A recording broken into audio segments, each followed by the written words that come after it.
신앙의 열정이 식을 때 라는 제목으로 하나님 말씀 증거하겠습니다. 여러분 혹시 이런 경험이 있지 않아요? 분명히 교회에 나와서 예배를 드리고 기도도 하고 찬양도 하고 봉사를 했는데 어느 순간 돌아보면 내 마음에 기쁨이 없는 거예요. 감격도 없고 주님을 향한 사랑도 식어버린 것 같고 그냥 예배 드리는 날이니까 교회에 오는 그런 종교적인 습관과 형식만 남아있는 것 같은 그런 때 말입니다. 오늘 우리가 함께 나눌, 또 이번 주 함께 나눌 말라기서는 바로 그런 영적인 침체에 깊이 빠져버린 이스라엘 백성을 향한 하나님의 안타까운 마음이 담겨있는 책이에요. 그는 성전을 다시 지었고 제사도 다시 시작했습니다. 그리고 느헤미야와 에스라를 통해서 신앙적 부흥과 개혁을 맛을 봤어요. 겉으로 보기에는 신앙생활 잘하고 있는 것처럼 보였어요. 그런데 하나님의 보시기에는 그들의 마음이 하나님과 너무나 떨어져 있는 것입니다. 말라기 기관을 들으셨겠지만 말라기서는 하나님과 이스라엘 백성 사이에 6번의 논쟁으로 이루어져 있어요. 이 논쟁은 마치 부부싸움 같아요. 하나님께서 먼저 마음 아픈 질문을 던지시면 백성이 투명스럽게 대답합니다. 오늘 본문은 첫 번째 논쟁과 두 번째 논쟁을 다룹니다. 이 말씀을 통해서 우리 모습이 이스라엘 백성과 같은지 우리의 마음을 정직하게 좀 돌아보는 시간 되었으면 좋겠습니다. 첫 번째 논쟁은 사랑의 문제입니다. 하나님의 사랑을 느끼지 못하는 문제예요. 또 하나님의 사랑에 대해서 반발하는 거죠. 하나님께서 가장 먼저 하신 말씀은 내가 너희를 사랑하노라부터 시작해요. 하나님이 그들의 죄를 지적하기 전에 먼저 너를 사랑했다고 말씀하시는 것입니다. 이것이 하나님 관계의 시작이고 전부예요. 우리가 뭘 잘해서가 아니고 하나님이 그냥 우리를 무조건적으로 사랑하기로 작정하신 것입니다.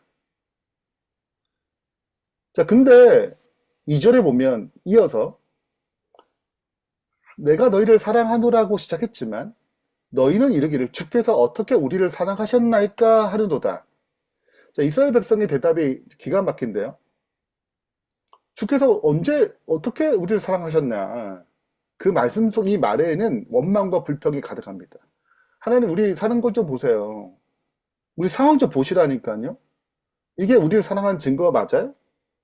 저기 안 믿는 다른 이방인들 보세요. 다 잘 먹고 잘 사는 것처럼 보이는데 우리는 왜 이런가요? 라고 질문하는 것처럼 보여요. 근데 종종 우리도 이런 모습으로 이런 말로 우리 마음을 대변하는 때가 있는 것 같지 않아요? 종종 환경이 어렵고 문제가 일어나요. 그럼 하나님의 사랑이 의심하게 되는 것입니다. 정말 하나님 살아 계시나?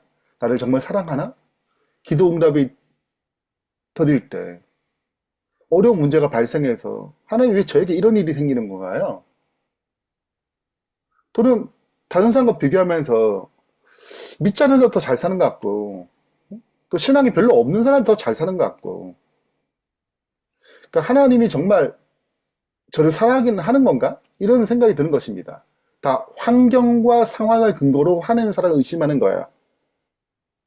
말라기 시대에도 이스라엘 백성처럼 우리도 이런 동일한 느낌을 갖는 것입니다. 그때 하나님께서 여기에 대한 질문에 이렇게 대답하시는 거예요. 나 여호와가 말하노라 에서는 야곱의 형이 아니냐. 그러나 내가 야곱을 사랑하였고 에서는 미워했다라고 얘기합니다. 하나님께 그들의 놀이를 깨트리는 방식이 좀 불편해요. 약간 신비롭기도 합니다.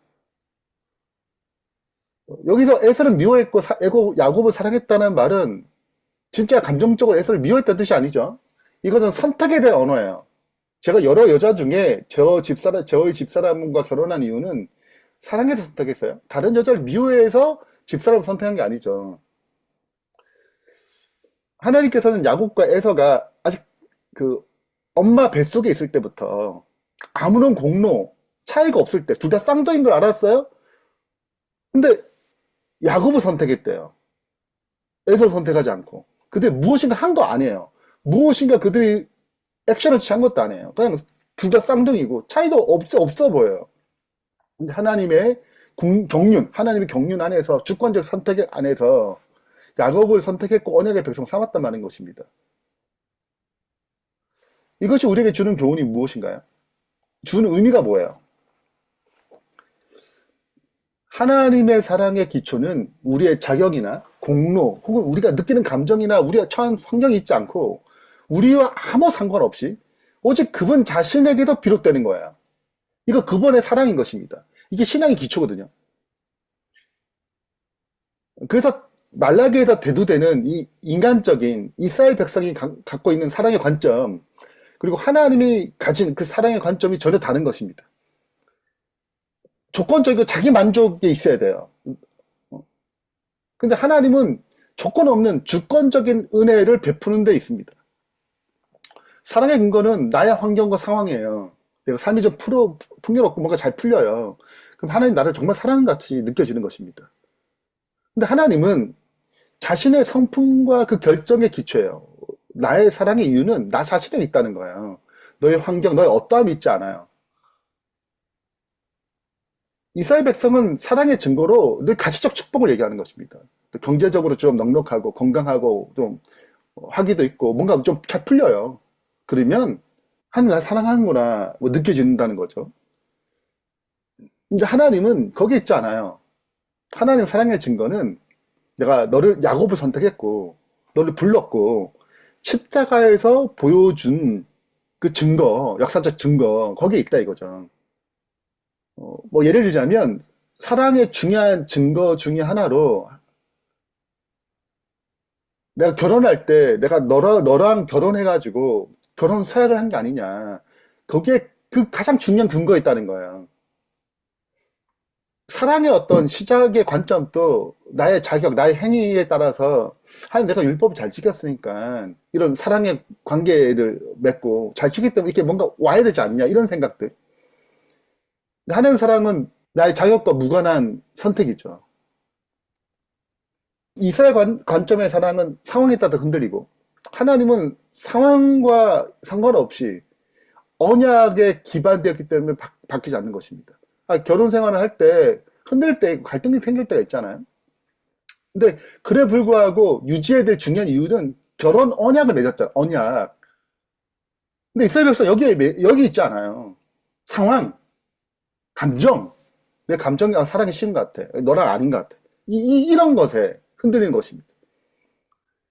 그래서 핵심 논의도 또 다르죠. 나의 상황이 좋기 때문에 하나님 나를 사랑하신다고 생각하는 것이고 하나님의 사랑은 하나님께서 나를 사랑하기 때문에 궁극적으로 최종적으로 그분 나라에 올 때 그 소망은 언제나 안전한 것입니다. 지금 이 순간의 어떤 상황이 아니고 그래서 이 환경과 상황이 잘 안 받쳐지면 하나님의 증거가 보이지 않기 때문에 이게 흔들리는 거야. 냉소적으로 좀 불평하게 되고 만나를 주심에 불구하고 다른 먹는 것 때문에 불평하고 좀 뭐가 안 되면 좀 불평하고 이게 이스라엘 백성의 광야 생활이잖아요.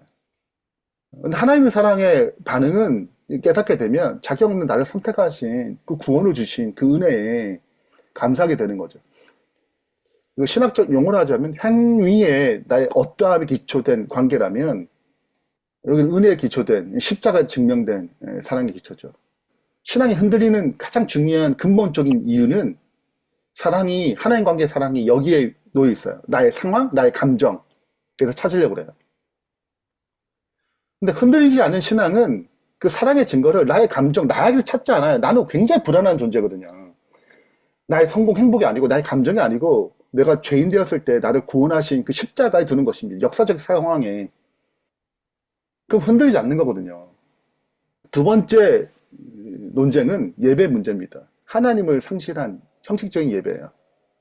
6절에 보면 내 이름을 멸시하는 제사장들아 나 만군의 여호와가 너에게 이르기를 아들은 그 아버지를 종은 그 주인을 공경하나니 내가 아버지일진데 나를 공경함이 어디 있느냐 내가 주인일진데 나를 두려워함이 어디 있느냐 하나 너희는 이르기를 우리가 어떻게 주의 이름을 멸시하였나이까 하는도다. 자, 하나님의 사랑이 의심하고 하나님 사랑의 관계가 깨지면 예배가 변질되게 돼 있어요. 예배는 하나님과 만나는 거거든요. 당연히 변질되죠. 그래서 묻는 거예요. 하나님께서 멸시했다고 얘기했는데 그들은 그걸 깨닫지 못하는 것입니다. 그래서 너희가 멸시한 증거가 무엇인지 하나님 상실한 예배가 어떤 것인지 보여주는 거야. 7절부터 보면 너희가 더러운 떡을 나의 제단에 든다는 거야. 눈먼 제사를 바치고 병든 것을 드리는 것이 어찌 악하지 않냐 하냐. 이제 그것을 너희 총독에게 드려보라. 그가 너를 기뻐했으면 너를 받아주리라. 뭐 이런 거 아니에요? 너희 회사 사장님이나 높은 사람을 선물할 때 좋은 곳으로 포장해서 예쁘게 갖다 주면서, 여러분 뭐 그런 분한테 막 썩은 약간 멍든 과일 그러니까 드리지 않잖아요. 최대한 좋은 거 골라가 드리는 거잖아요. 하나님께 그렇게 얘기를 하는 것입니다. 단순히 재물의 문제가 아니고 마음의 문제라고 얘기해요.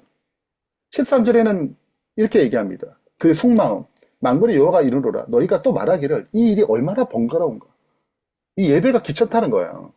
주님 섬기는 일이 나의 기쁨, 더 이상 기쁨과 감격이 아니고 번거로운 일, 귀찮아하는 의무가 되어버린 것입니다. 저도 이렇게 돌아보면 예전에 제가 살아가고 힘들 때가 있잖아요. 그럼 어느 순간 제 마음이 들어와요. 아, 진짜 번거롭다. 아, 귀찮다. 깜짝 놀라는 거죠, 제 마음에. 이 마음이 말라기 시대 제사장과 똑같은 것입니다. 그 시대의 백성과 똑같은 거예요. 좀 더 나아가서 복음적인 측면에서 그들이 드리는 병든 것, 저는 것, 그 단순히 흠이 있는 재물의 관점이 아니에요. 그 마음의 부분을 더 넘어서 복음적인 의미가 담겨 있거든요. 하나님은 흠 없는 재물을 가져오라고 그랬습니다. 왜냐하면 그 흠 없는 희생 재물이 그리스도를 표상해요. 재물을 드릴 때는 항상 제사장 앞에 안수를 해요. 나의 모난 모든 것들이 그리스도께 전가시킨 것입니다. 그리고 흠 없는 그 그리스도의 의가 나에게 오는 거예요. 그 체인지가 되는 거거든요. 그러니까 죄 많은 나를 드리고 그리스도의 흠 없는 의를 받는 행위, 이것이 예배 가운데 항상 있는 것입니다. 그 예배에 참석하게 되면 하나님 나 같은 죄인을 주님께 바치고 나를 구원하시고 나를 의롭게 여기신 그 의를 받는 거거든요. 그게 예배 때마다 일어나야 될 가장 중요한 행위예요. 그 죄사함을 누리고 생명을 공급받는 행위가 예배거든요. 근데 이것이 무너진 것입니다. 아, 병든 것을 가져왔어요. 그럼 내가 안수해서 드려봤자 뭐가 와요? 병든 것이 오잖아요. 저는 것이 오는 거잖아요. 어떤 변화가 일어나지 않습니다. 예배 가운데. 이것이 그리스도가 상실된, 복음에 상실된 예배예요. 선지자왕 709페이지에 말라기 시대에 유대인들은 그들의 죄악으로 인하여 하나님께로부터 떠나가고 있었다. 그들은 그들의 상징적인 예배의 깊은 영적인 의미를 깨닫지 못했다. 그러니까 그냥 드리는 거야.